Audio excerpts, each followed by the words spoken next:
Alexander the Great. The name alone commands respect. Taught in every Western classroom, he is the ultimate military genius who conquered the known world by age 30. Hollywood movies, countless books, university courses all celebrating this Macedonian prince as the pinnacle of human ambition and strategic brilliance. His story has become so embedded in our collective consciousness that questioning it feels almost heretical. But what if I told you that everything you've been taught is carefully constructed Western propaganda? What if the real greatest conqueror in human history came from the steppes of Mongolia, started with absolutely nothing, and made Alexander's achievements look like child's play? Here is a question that should make you pause.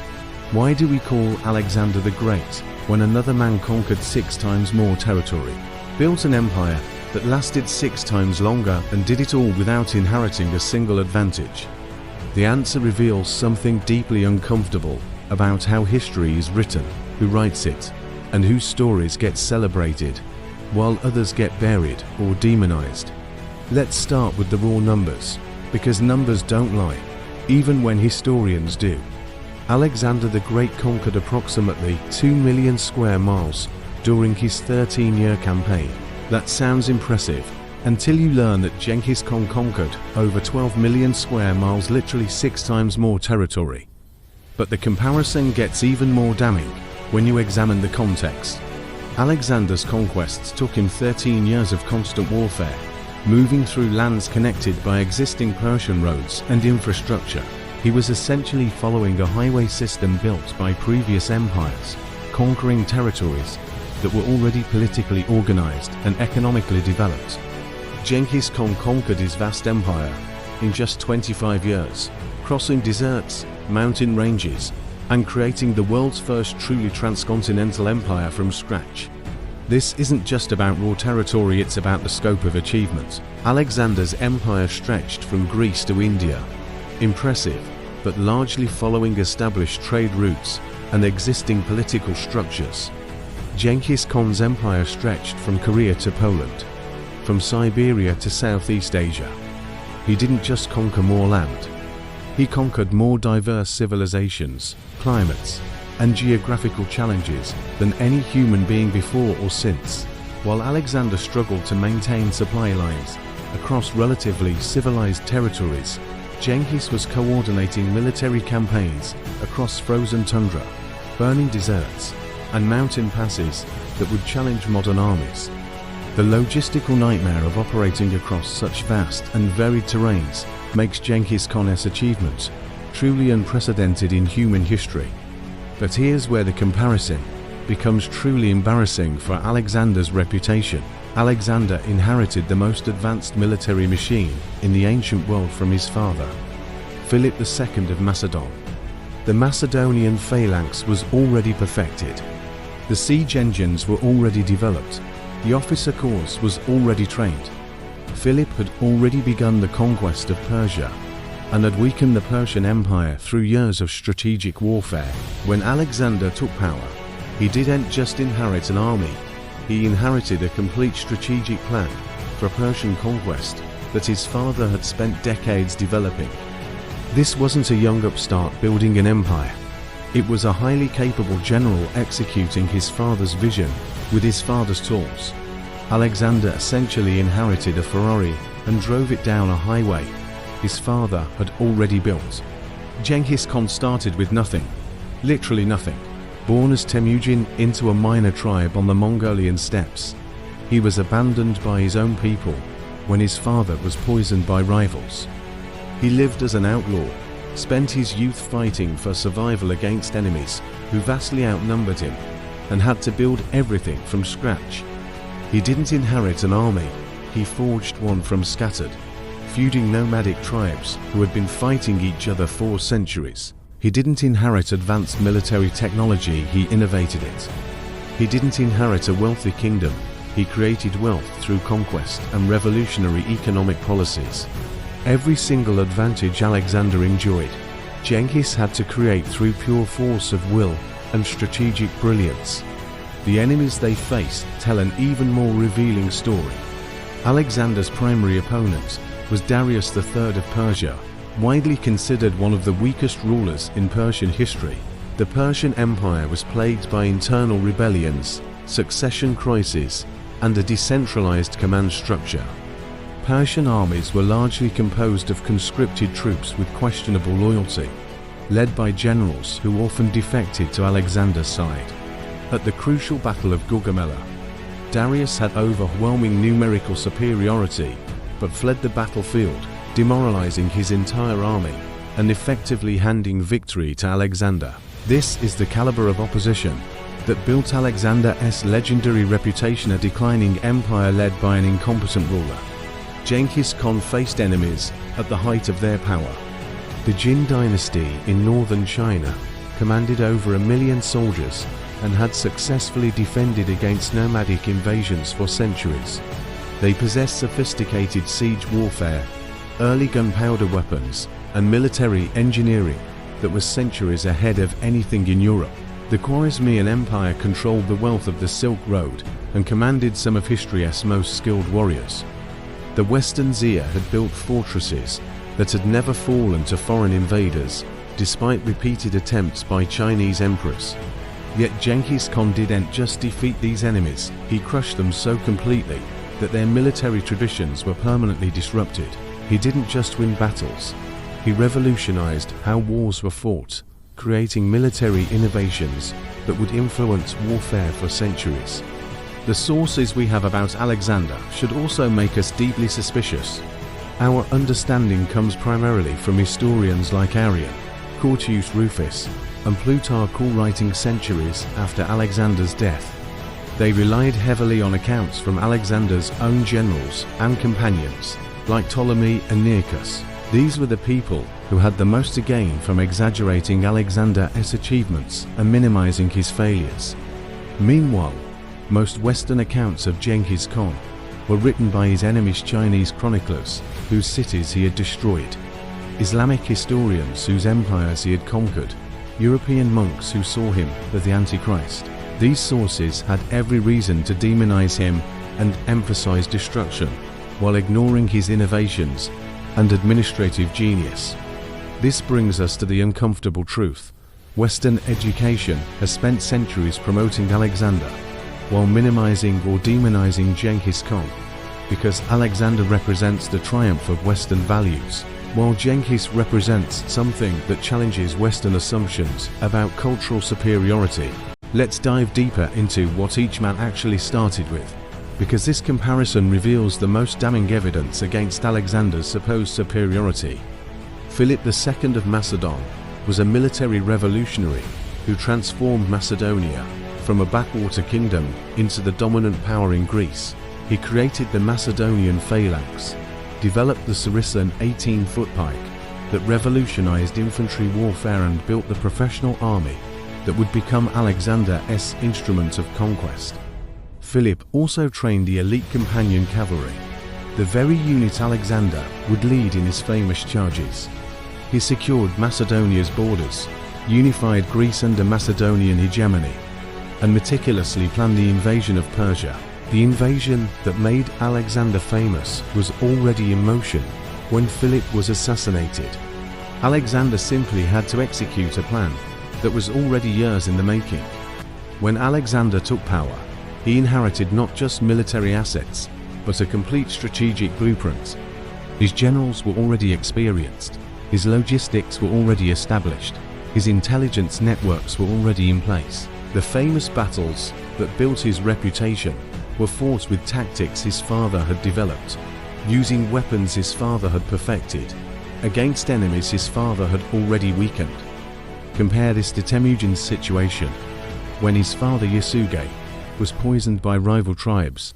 9-year-old Temujin was abandoned by his own clan and left to survive with his mother and siblings on the harsh steppes. The tribal confederation his father had built immediately dissolved. Temujin spent his youth as an outcast, sometimes enslaved, always fighting for survival against enemies who vastly outnumbered him. He had no inheritance, no army, no kingdom, no allies, just the sheer determination to unite the fractured Mongol tribes under his leadership. He built his military from scratch, forging loyalty through shared hardship, revolutionary meritocratic principles, and a strict code of justice that transcended tribal boundaries. His army wasn't inherited, it was created through pure leadership and strategic vision. The military innovations tell the real story. Alexander's tactics were largely inherited from his father and refined through experience. The Macedonian phalanx, the companion cavalry, the siege techniques all existed before Alexander took command. His genius lay in executing existing strategies effectively and adapting them to specific battlefields. But he was fundamentally working with established military doctrine. Genghis Khan revolutionized warfare itself. He created the first truly professional military organization, where promotion was based solely on merit rather than birth or tribal affiliation. He developed psychological warfare techniques still studied by modern military academies. He pioneered rapid communication systems across vast distances, sophisticated intelligence networks, and adaptive tactics that could be modified for any terrain or enemy. The Mongol military machine was so advanced that it systematically defeated Chinese armies using gunpowder, Islamic armies using advanced mathematics and engineering, and European armies using heavy cavalry and fortified positions. When Alexander faced unfamiliar tactics, like Indian war elephants, his army struggled and nearly broke. When Genghis faced unfamiliar enemies, he adapted, learned, and incorporated their best techniques, often turning their own strengths against them. Consider the sustainability of their achievements. Alexander's empire began fragmenting the moment he died. His generals, the Diadochi, immediately started fighting each other for pieces of his conquest. Within a generation, his empire had split into multiple competing kingdoms that spent more time fighting each other than preserving Alexander's legacy. The Seleucid Empire, Ptolemaic Egypt, and Macedonian kingdoms were shadows of Alexander's unified vision. Genghis Khan's empire only survived his death. It continued expanding for another generation and remained unified for over a century. The Mongol Empire lasted 150 years as a coherent political entity and created the first global trade network in human history. While Alexander's successors fought over scraps, Genghis Khan's descendants ruled from Beijing to Baghdad, maintaining trade routes and cultural exchange across the largest contiguous land empire in history. The most revealing comparison lies in how their campaigns ended. Alexander reached India and was forced to turn back, not because of military defeat, but because his own army mutinied. His Macedonian veterans, exhausted and homesick, refused to continue. The great conqueror's own soldiers lost faith in his vision and forced him to abandon further conquest. This is the man we supposed to consider history's greatest military leader, someone whose own army gave up on him. They had conquered vast territories, accumulated enormous wealth, and achieved unprecedented military success, yet they still refused to follow their commander further. This suggests fundamental problems with Alexander's leadership and strategic vision. Genghis Khan's armies never refused to follow him. When he died, they were still expanding, still conquering, still pushing the boundaries of the known world. His death stopped the Mongol advance into Europe, because his armies were defeated or demoralized, but because Mongol rule required all generals to return to Mongolia to elect a new great Khan. The difference in their leadership styles explains these different outcomes. Alexander ruled through personal charisma and the loyalty of his Macedonian companions. When that personal bond weakened, as it did in India, his authority crumbled. He had no institutional framework to maintain loyalty beyond his personal presence.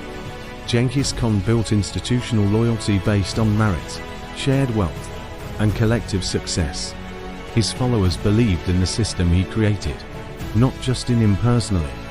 The Mongol military structure, legal code, and reward system created bonds that transcended personal loyalty to any individual leader. This institutional approach extended to every aspect of Mongol governance.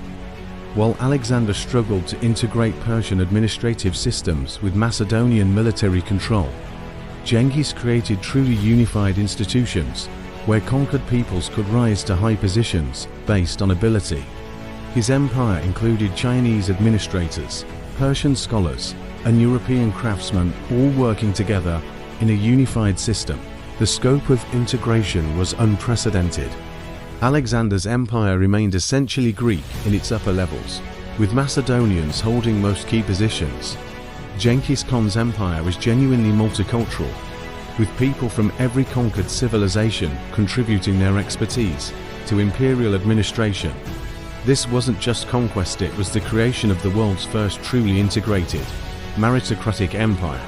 Now let's examine the true scale of their achievements, because this is where Alexander's reputation completely collapses under scrutiny.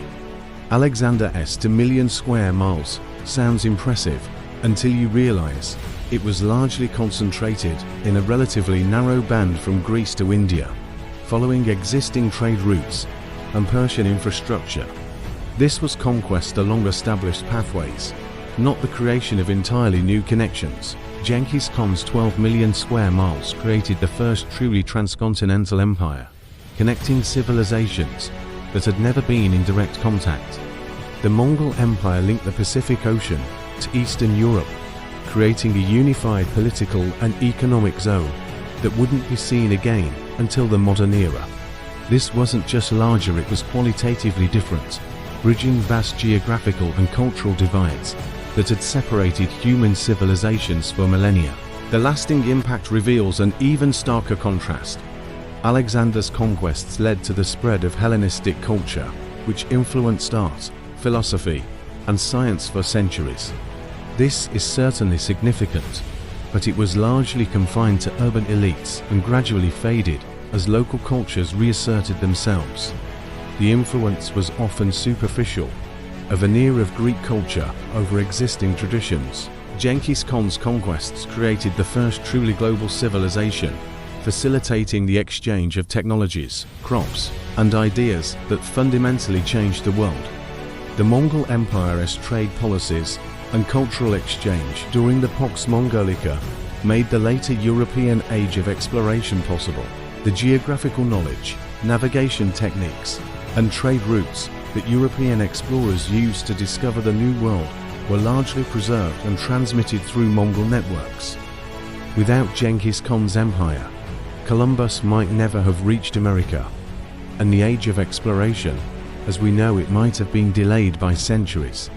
The Mongols were the original globalizers, creating the first truly worldwide network of trade, communication, and cultural exchange. Let's address the brutality question, because critics often dismiss Genghis Khan as a barbarian destroyer while celebrating Alexander as a civilizer.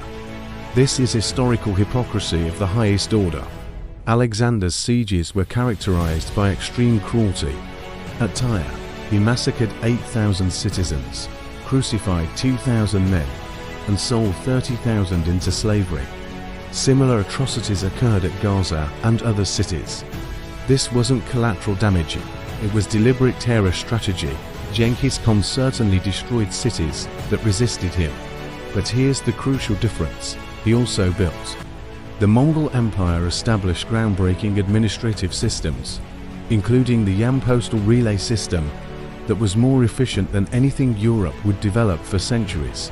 They created standardized weights and measures, promoted unprecedented religious tolerance, and established legal codes that protected trade and cultural exchange. The Mongol Empire's religious tolerance was revolutionary for its time.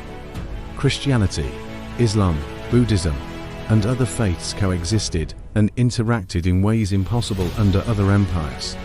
Compare this to Alexander's approach of forcing Hellenistic culture onto conquered peoples, which created resentment and contributed to his empire's rapid fragmentation.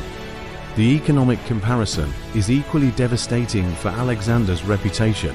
Alexander's conquests were funded by Macedonian wealth and Persian treasures. His army was maintained through plunder and existing tax systems. When Alexander died, his empire faced immediate financial crises, because it had no sustainable economic foundation beyond continued conquest. Genghis Khan created economic systems that generated wealth rather than simply redistributing it. The Mongol Empire's trade policies, taxation systems, and resource management created prosperity that lasted generations. Modern economic historians estimate that Mongol trade policies increased global economic activity by orders of magnitude, creating wealth that benefited both conquerors and conquered. The technological and cultural exchange reveals another dimension of Genghis's superiority.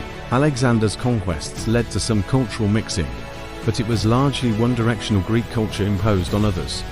The Mongol Empire facilitated genuine two-way exchange. Gunpowder moved from China to the West. Islamic mathematical advances spread to Europe.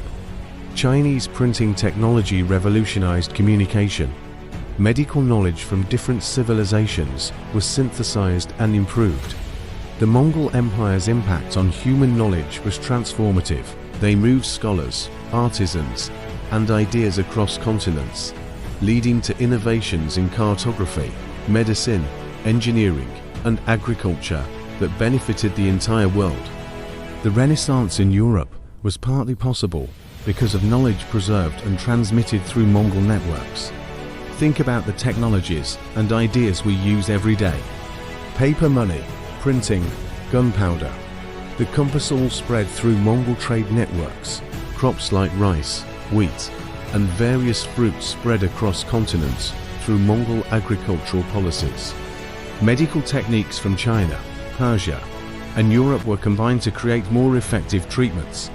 This wasn't just conquest, it was the creation of the first truly global knowledge economy. But perhaps the most damning evidence against Alexander lies in administrative legacy. Alexander founded cities named Alexandria, but many were little more than military garrisons. He had no succession plan, no coherent administrative structure, and relied solely on personal charisma to hold his empire together. The moment that personal force was removed, everything disintegrated. Genghis Khan built institutions that outlasted him by centuries. The Mongol Empire's administrative systems, legal codes, and trade networks continued functioning long after his death. His descendants ruled unified empires from China to Persia, maintaining stability and prosperity across vast distances. The Yuan dynasty in China, the Ilkhanate in Persia, and the Golden Horde in Russia all preserved and adapted Mongol administrative innovations. The approach to governance reveals fundamentally different visions. Alexander attempted to rule through a combination of Macedonian military control and Persian administrative traditions, but he never successfully integrated these systems. His empire was held together by force and personal loyalty, which is why it collapsed immediately after his death. Genghis Khan created a genuinely integrated system where conquered peoples could rise to high positions based on merit. His empire included Chinese administrators, Persian scholars, and European craftsmen all working together in a unified system. This wasn't just conquest, it was the creation of the world's first truly multicultural, meritocratic empire. The military comparison becomes even more stark when we consider their respective enemies and achievements. Alexander fought a declining Persian empire led by an incompetent ruler. Genghis faced multiple civilizations at their peak and defeated them all. Alexander's army mutinied in India and forced him to retreat. Genghis's armies were still expanding when he died, limited only by the physical constraints of medieval communication and transportation. So if the evidence so clearly favors Genghis Khan, why does Western education continue to celebrate Alexander while treating the Mongol conqueror as a barbarian destroyer? The answer reveals something deeply uncomfortable about how history is written, who controls historical narratives, and why some truths are more convenient than others. Alexander's reputation was built by a sophisticated propaganda machine that began immediately after his death. His generals, the Diadochi, needed to legitimize their claims to pieces of his empire. They commissioned histories that exaggerated his achievements, downplayed his flaws, and emphasized his divine lineage. They circulated coins with his idealized image and sponsored cults of personality that portrayed him as a god-king. Later historians like Arrian, Curtius Rufus, and Plutarch drew heavily on these biased sources. Arrian openly relied on Ptolemy, one of Alexander's generals, whose account was completely self-serving. Ptolemy wasn't writing history, he was writing propaganda to justify his rule over Egypt. Plutarch, writing centuries later, was more interested in moral lessons than historical accuracy. This created a self-perpetuating cycle. The more these glorified accounts were read, the more Alexander's legend grew. Each generation of historians built upon the previous myths, adding new layers of heroism while ignoring contradictory evidence. By the time modern historians began applying critical analysis, the legend had become so embedded in Western culture that questioning it seemed almost sacrilegious. Meanwhile, most Western accounts of Genghis Khan were written by his enemies, Chinese chroniclers whose cities he had destroyed, Islamic historians whose empires he had conquered, European monks who saw him as the Antichrist. These sources had every reason to demonize him and emphasize destruction while ignoring construction and innovation. But there's a deeper issue: cultural bias. Western civilization sees itself as the heir to Greek and Roman traditions, not Mongol ones. Alexander represents the triumph of Western values, Greek philosophy, Hellenistic culture, the spread of what we consider civilization. Genghis represents something that challenges Western assumptions about cultural superiority, the idea that nomadic, non-Western peoples could create superior systems of government, warfare, and cultural exchange. This bias runs so deep that Western historians focus obsessively on Mongol destruction while ignoring Mongol construction. They emphasize the cities that were destroyed while minimizing the trade networks that were built, the technologies that were spread, the cultural exchanges that were facilitated. Alexander's destruction gets framed as the necessary cost of spreading civilization, while Mongol destruction gets framed as mindless barbarism. The selective focus serves to reinforce existing prejudices. Western education teaches students to see Alexander as a civilizer who spread Greek culture and learning, while Genghis is portrayed as a destroyer who brought only chaos and death. This narrative ignores the reality that both men were products of their violent times, and both used brutal methods to achieve their goals. Let's be honest about what greatness means in the context of conquest and empire building. If it means military genius, both men had it, but Genghis faced harder challenges and achieved greater results. If it means building lasting institutions, Genghis wins decisively. If it means cultural impact, Genghis's facilitation of global exchange trumps Alexander's regional Hellenization. If it means starting from nothing and building everything, there's simply no comparison. The only category where Alexander might claim superiority is in the realm of inspiration and legend. His story has inspired countless books, movies, and leaders throughout history. But here is the crucial point: that inspiration is based on a carefully constructed myth that ignores his failures and exaggerates his achievements. It's propaganda, not history. Genghis Khan's real achievements: uniting warring tribes, creating the largest contiguous empire in history, facilitating unprecedented cultural and technological exchange, building institutions that lasted centuries, are far more impressive than Alexander's mythologized conquests. The only reason we don't acknowledge this is that Western education has spent centuries promoting its own heroes while demonizing others. The evidence is overwhelming. Genghis Khan conquered 6 times more territory than Alexander. He built an empire that lasted 6 times longer. He started with nothing, while Alexander inherited everything. He faced stronger enemies and achieved more lasting results. He created the first global trade network and facilitated technological advances that changed the world. He built institutions that outlasted him by centuries, while Alexander's empire collapsed the moment he died. Most importantly, Genghis Khan proved that greatness can come from anywhere, but a nobody from the steppes could achieve more than a prince with every advantage. Alexander's story is about privilege and inheritance. Genghis's story is about merit and achievement. Which narrative is more truly inspiring? But this isn't just about the dead conquerors. It's about how we understand history, culture, and human potential. When we celebrate Alexander, while diminishing Genghis, we're reinforcing the idea that Western achievements are inherently more valuable than non-Western ones. We're perpetuating myths about cultural superiority that have no basis in historical evidence. The real lesson isn't that Genghis Khan was perfect, both men were products of their violent times. The lesson is that greatness in leadership, military strategy, and empire building came from many cultures and took many forms. By honestly comparing their achievements, we get a more accurate picture of human potential and a more humble understanding of our own cultural biases.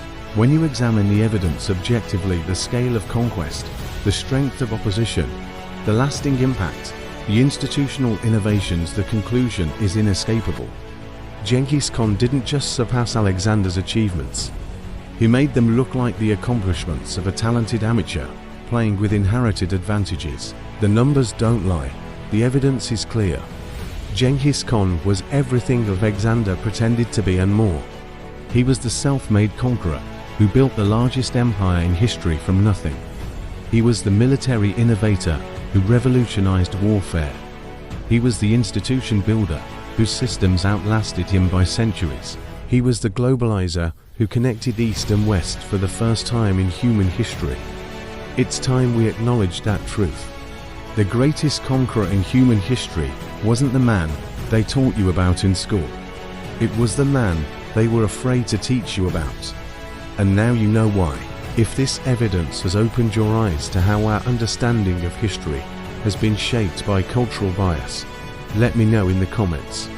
And if you want to see more videos that challenge everything you thought you knew about the past, subscribe to Dynasty Decoded. Because the real stories of human achievement are far more fascinating than the myths we've been told.